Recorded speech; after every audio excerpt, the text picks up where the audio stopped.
When I used to prepare for golf courses, I would go behind the green and go back to the tee. So I think technology has to be the same way. You got to work from backwards. Like, what's your end goal? What's your end state? And then work backwards from that on your, like, where are we going to point AI? What use cases are we going to tackle?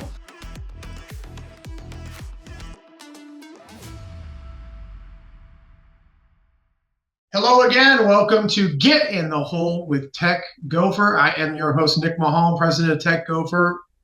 Today we have probably the best golfer that's ever been on our show thus far, Kevin Lamair, who is the IT director or CIO. CTO of Putting World, but I've moved on to board position now. So there we go. I knew that there was some changes, but he's a leader in IT as well as at Putting World, which is a pretty cool concept here in Scottsdale, Arizona.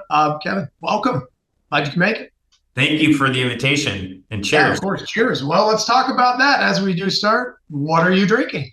I am drinking a 12-year-old Scotch Glenrothes. It's a Speyside. It's got vanilla notes with a little bit of butterscotch. They say it has melon notes, but I really don't taste that. A little bit of cinnamon. Tough. Pretty tough to taste melon in a Scotch. For people that aren't familiar with them, it's kind of like Macallan 12. It's very mellow Scotch. I had one time, I went into the liquor store and I bought Ardbeg Alligator 30-year-old, and it was like a $300 bottle, and it tasted like diesel fuel and axle grease. And so that's not my jam. So I actually traded I think 3 bottles of Macallan 12 for that to a guy that was his jam. So I'm a light Scotch drinker, more of Kentucky whiskey, that kind of bourbon. No, I was just going to say that's a fantastic and interesting pick. I appreciate the background because Scotch drinkers kind of stick with Scotch, but for some reason, whenever guys turn 30 years old, no matter what they drank before, everybody just starts drinking bourbon. That's just like, oh, we drink bourbon now. Now, I mean, the cost of bourbon's crazy and whatnot, but I used to drink Scotches, and then once I got into bourbons, I'm like, yeah, Scotch just isn't quite as palatable as it once was. Yeah, correct. Yeah, so I go on the light side of Scotch, heavy side of bourbon. Yeah. My other favorite bourbon, honestly, is Jefferson's. And Jefferson's bourbon is one of my favorites. They've got some kitschy things like the ocean where they say it's put in a cask and it's on the ocean and washes it around, but just the straight, $49 bottle of Jefferson's is great. Yeah, solid stuff. I am going on the way lighter side. I have a Campari and Sunwater. Oh, super light. Nice. I wanted something light. I mean, it is 9 a.m. here, so I'm just kidding. Not quite. But no, we appreciate you being here. Kevin, I want to let you kind of talk a little bit about your background. We're going to get to your fantastic golf background, but you've been in a lot of different sales, leadership, decision-making roles within IT. And I think our listeners are really going to be interested about that. So go ahead. Yeah. So after I realized I couldn't make it playing professional golf, I actually started out at the very lowest level possible at McCaw Cellular taking phone calls. And I just worked my way up through the organization doing fraud credits and learning about IT. And I just found that I had this epiphany towards IT. I tried to go through the Oracle DBA program. I got halfway through it when I couldn't do a SQL statement that was about, 2 paragraphs long, and everyone was done in 5 minutes. I looked around the room and was like, which one of these kids is doing his own thing? I knew I couldn't code, but I understood all the concepts. So anyhow, I moved up through the wireless industry, had many jobs, worked on a lot of big initiatives like Y2K, Siebel 7.5, which was a huge, CRM platform change for us. And then I got into consulting after that because I got burned out on, having 17 jobs in 8 years, and wanted to go and learn more other than just the telecom industry. So I started consulting to different companies, mortgage brokerage companies in Seattle, Microsoft. I was there for a lot of different initiatives. And then from there, I went and left the group that I was with and did my own gig for 2 years to build a data center for Cal, which was a 27 acre, we'll talk about that in a bit, but it's a 27 acre facility with 4 data rooms and a large fiber optic backbone that I helped design and helped build the budget. That was probably my most favorite project, and then from there, I joined a startup in a lot of different roles. I built a consulting team that went out and evangelized the product that was observability in the Fiber Channel SAN world, and then moved on from different roles within there. And then I eventually got into sales after I did customer success. I was these 10 years I was with them in 4 different roles. And I have stepped in, the Pentagon and a lot of the top 50 of the Fortune 200 data centers in North America. So I've kind of seen it all, between all the telecoms and all of the service providers and healthcare companies. But then I just decided about 3 years ago that I wanted to try and marry my technology acumen and my knowledge with my passion for golf. And that's when I got involved with Putting World as a CTO, which was a bootstrap startup concept, building native applications in the cloud, leveraging AWS, IoT, transit gateways. You name it, we are leveraging it with all the libraries that are out there for queuing services in AWS, and really just kind of built something from nothing, which was very, very satisfying. But we've kind of plateaued at this point. So now we need to figure out what the market wants in the golf entertainment indoor business. And so that's where I'm at now. And that's kind of been my journey. So yeah, just like you said, I've been on the buying side, the consulting side, and the selling side.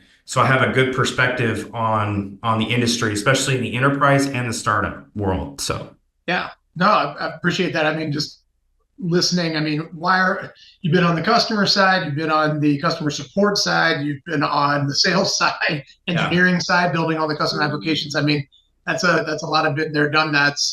So I appreciate you sharing.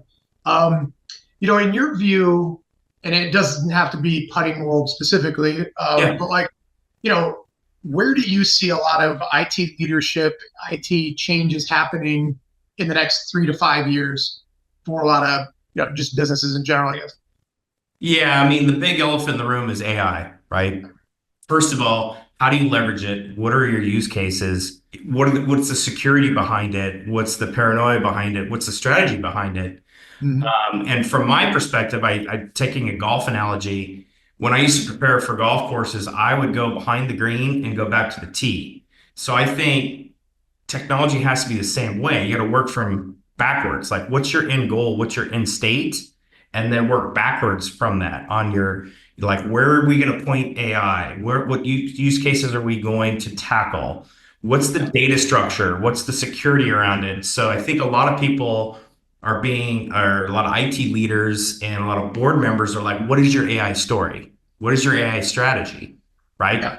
And are you going to leverage, the mega Amazons and all of the hyperscalers to do that? Or are you going to do it in-house? And can you do it out of, in-house or out of house? Or it's obviously got to be a hybrid model if you're going to get the data you want. So in other words, you kind of need to work backwards from what you want to get out of it and tackle a very specific vertical use case, and then go after the people that can enable that. When we were building native apps out of Putting World, I was really actually surprised that when I didn't have a big staff of IT members. So I had to leverage a lot of my partners for their expertise. And I would talk to a compute guy who had no idea about networking. I talked to a networking guy who had no idea about cloud. So everything is so siloed and specialized now because and by the way, not only just cloud, it's like, okay, do you know AWS cloud, or do you know Google cloud, or do you know Azure cloud, or do you know Expedient? And it's crazy how specialized people have become. Yeah, absolutely. I mean, AI I already said this on a different podcast, but it's just such a crazy buzzword right now across literally everything that you just mentioned, from a telecom provider to a phone provider, a contact center, cybersecurity. I mean, it doesn't matter what it is. They're going to say that they're using AI. And I agree with you. That's great that you're using AI, or that, you're saying you are, but what does that mean to me? What does that mean to the business that I'm the IT leader of? And I think that to be honest, I feel like there's a pretty big hole there. So Yes. I'm curious what your thoughts are because, how do you see AI becoming more applicable um, for businesses? I mean, you mentioned CEOs and boards and whatnot. They read about it. They don't know Yeah. techie stuff, but they read about how cool it is and whatnot, and they want it in their Yeah. businesses, but they don't know how to implement it. And frankly, I don't think that even the IT leaders at this point know how to use it because it's all so new and it changes so fast. Yeah, I think you got to go after, I hate using this term, but call it low-hanging fruit. Yep. You go after your biggest business problem that you think. I think one of the things that I always hear about that a lot of people are saying is like, well, when is AI going to start paying back? When is my ROI? You can go and buy a super pod from NVIDIA, but now what? It's going to take you 9 months to get it, probably 3 months to get it installed. But where are you going to point it to? And what is it going to look at? And Yeah, right. what are the walled gardens that you're going to put into place? So, Yep. and that's where I think it really goes down to like, what problems are you really trying to solve? What are the hardest Yeah. problems or what's your wish list? What do I Right. wish I knew? Like Mhm. about, like, for example, I'll use a putting world example. I wish I knew that if I putting a uphill left to right putt with a putter with toe hang of this versus toe hang of this, if I putt better with it, do I miss it long and left, short and right? Do I make it better? Do I have less Yeah. skid? Those kinds of things. It's like you create your wish list and figure out whether or not AI can actually do it for you. I think the guys that are really going to be really, I would say, impactful for their organizations are the guys that know from an architectural perspective and the guys that know their lines of business and know their problems that they have to deal with. Yeah, I liked your, not analogy, but your description of starting behind the hole and looking back at the hole before Yeah. you're going to have to get there. Because I've seen a lot of, well, we're going to add this AI, and there's no real actual business outcome that they're trying to meet. So Yes. it's, they get, that specific leader. Well, we're using AI. Where does that show up in the P&L? Where is that showing up in the business Yeah. growing, making our employees happier? Whatever that, again, I feel business outcome is, I think you nailed it, because otherwise you're just buying stuff and slinging it in the middle of your stack. And I think the key there is for people to be able to cross their silos. And we used to do this thing back at McCaw and Cellular One called walk a mile in someone else's shoes. And that was, I mean, those silos were just basically, do you work on the OS stack or do you work on the app stack or do you work in the data center or ops? Like, I mean, the silos were like 5 or 6. Now there's like 60. So I think people being able to cross silos, understand the business problems across different silos, and then being able to architect a solution or present a solution or an idea in a safe way, other than just saying, "All right, I've been told I got to slap this thing in and get it in, and then I'm done." Like people that really want to affect change. When we were doing optimization for the cloud on some of the biggest companies on the planet, we would always look for an agent of change, someone who really wanted to make a difference, and from our customer perspective. And it's like I'm going to attach to that guy. I'm going to educate him and I'm going to empower him. I'm going to give him everything he needs, like customer focused. Never lose sight of your customer, ever. I like that. Kind of brings me to the next question, but maybe you want to stick with that as the answer is for anyone that's out there listening or viewing that wants to grow as an IT leader or wants to become an IT leader, what would be the top piece of advice that you give them to make a lasting impact within the organization? First of all, don't be afraid to fail. Secondly, don't just manage up. When I was selling, we used to call this thing called pinching a campaign. It's the same in an organization. You're selling an idea, a concept, an architecture, a project. Same thing as when you're selling to a customer. You've got your stakeholders who are the executives on the top. You've got your architects and your operations guys on the side, and then you've got your partners and your customers on the bottom. You got to pinch all of them together and understand all their perspectives. And so I would say, don't just try and go up your stack. Look to your peers, make your peers successful, make your team successful, and then make your bosses successful. And at the same time, without losing sight of the customer. The customer is always number one. We just had someone on that was talking about the client journey and building out contact centers and whatnot. And yeah, that's a big deal. IT is building something that they think is going to work, but they didn't get buy-in from operations and other departments. Cool. They bought a bunch of technology that probably is going to negatively impact that customer journey, even though they might think it's cool, right?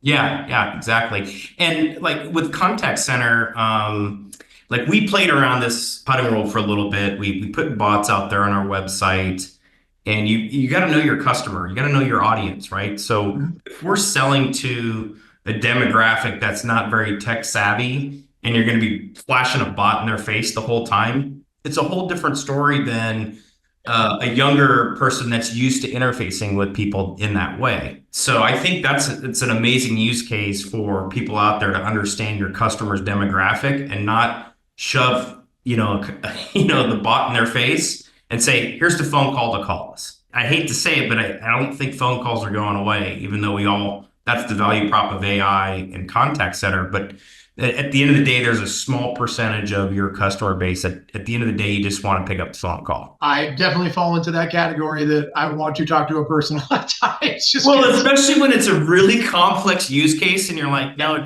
it doesn't fit in this 80 percentile box. And luckily, things have gotten so much better in the last 2-3 years to where you can get there pretty quickly now. I think they're doing a good job from a machine learning perspective on that. A lot of the providers. It's great. Well, listen, I mean, we super appreciate your insights. And for anybody out there that has any interest in aligning with Kevin to help you with some of your problems or just questions about his background or whatnot, feel free to reach out to Tech-Gofer. You can probably find Kevin on LinkedIn, but that doesn't mean he's going to connect with you. But we're happy to make that connection. So let's get to it. Golf. Let's start with our question, and then I'd love to hear more about your background. So what is the best golf shot you've ever seen live? So I couldn't narrow it down. I have two. Okay. One's professional, one is personal. My brother and I grew up, and we didn't start playing until we were in the teens. And we got really good really quickly. My dad, he wouldn't let us on the golf course until we could get all 100 balls airborne on the driving range. No exaggeration. I don't know if it was cheap or he didn't want to be embarrassed or what it was, but we went out and we knew how to play before we knew how to play, if that makes sense. We knew how to Yeah, sure. So my brother, we're on this 226-yard par 3 16th hole at Auburn Valley Country Club. And my brother hits this cut driver with this crappy metal black Nomad driver in the 80s, mid 80s. And I looked up and I saw it. Wind was blown from right to left. He cut it in there, bounced up, rolled, went in the hole. Nice. I was so happy. I wasn't jealous. I wasn't mad. I was so happy for my brother. And so that was the first amazing golf shot I ever saw. Yeah. The other one that I could say that I saw that was amazing that I saw live was at the 2015 US Open on the 18th hole at Chambers Bay when Speed was way back and he was playing right in front of DJ and he hit that cut 3-wood over this bunker and knocked it up there to be in the mix. He didn't make the eagle putt, but he put the pressure on DJ, and that's the famous 3-putt that he had to lose to Speed. So I played that hole. Yeah.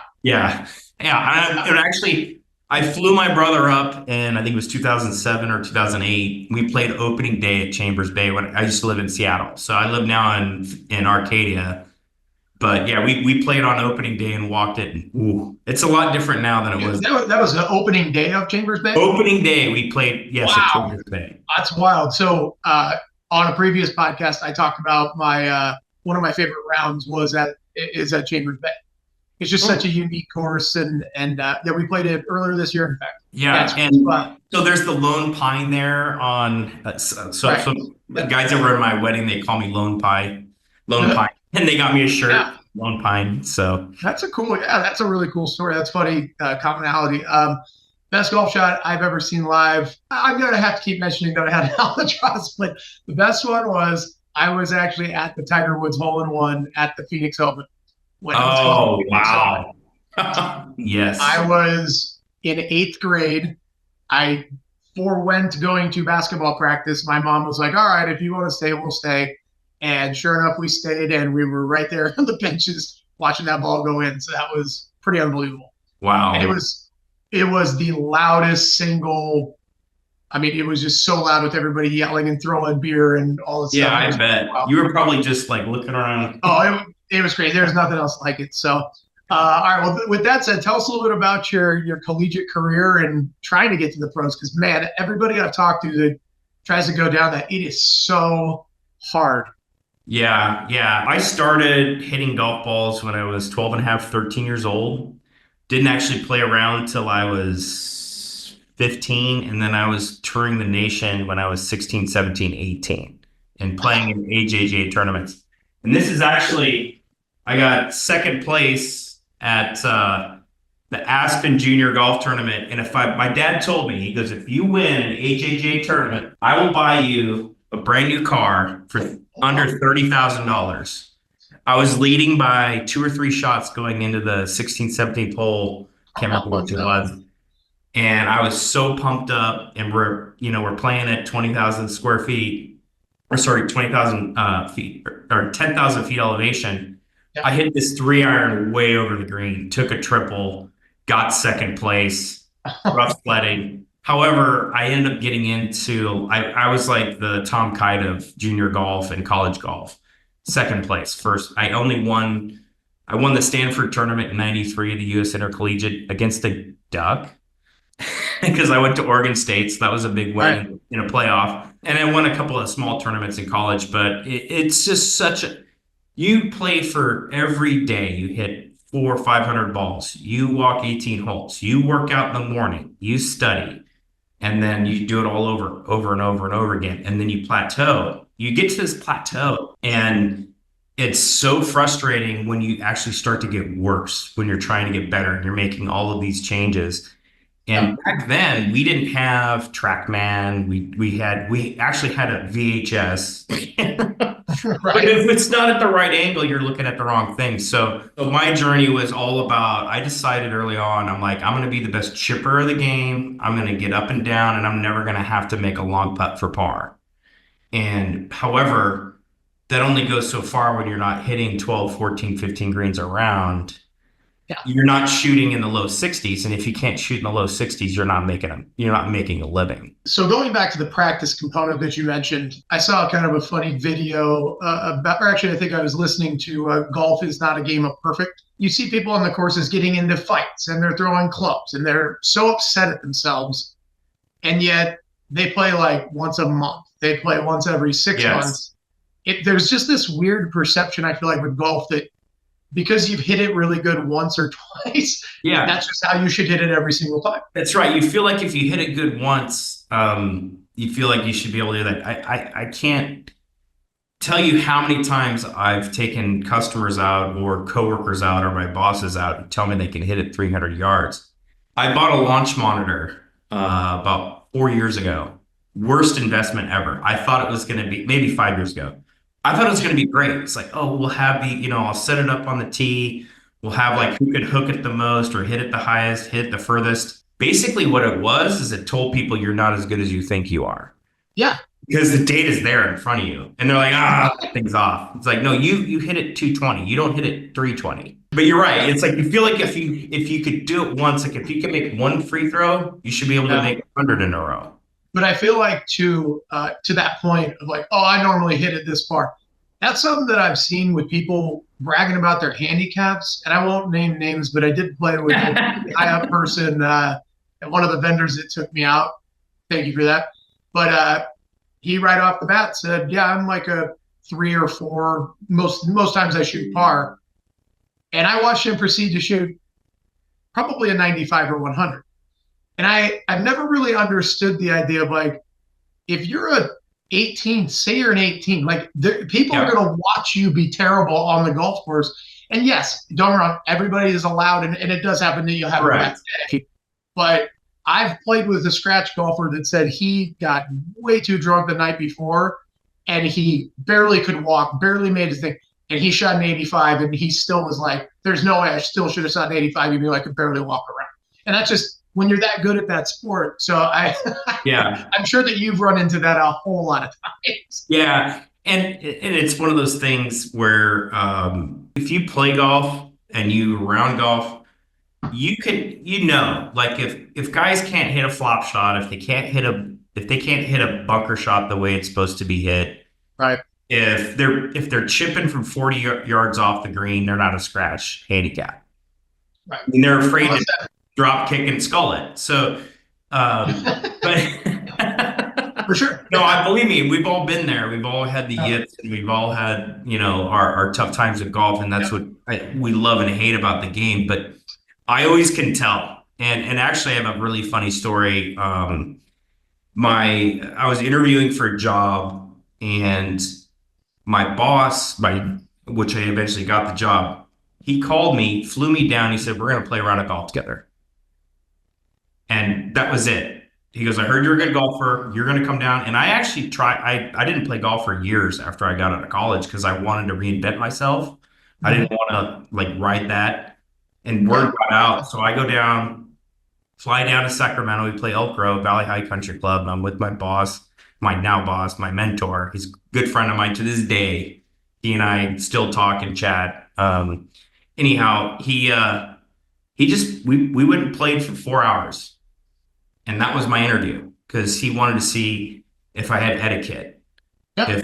If I, if I was quiet, if I was, You get frustrated, right? Yeah. if I got frustrated, if I was angry. And he pushed my buttons here and there. He tried to. And at the end of the day, I crushed him. And he said, if you ever let me beat you, I'm firing you. There you go. And So it's like, because when I beat you, I want to beat you. Yeah, for sure. That's a interesting story because I've heard some things of late, and I think I read an article that is legit. Like your handicap is legitimately something that a lot of companies are looking at. Oh, I didn't know that. Yeah, they are literally before they'll hire you, they will look at your handicap to see like if you're a good golfer or not.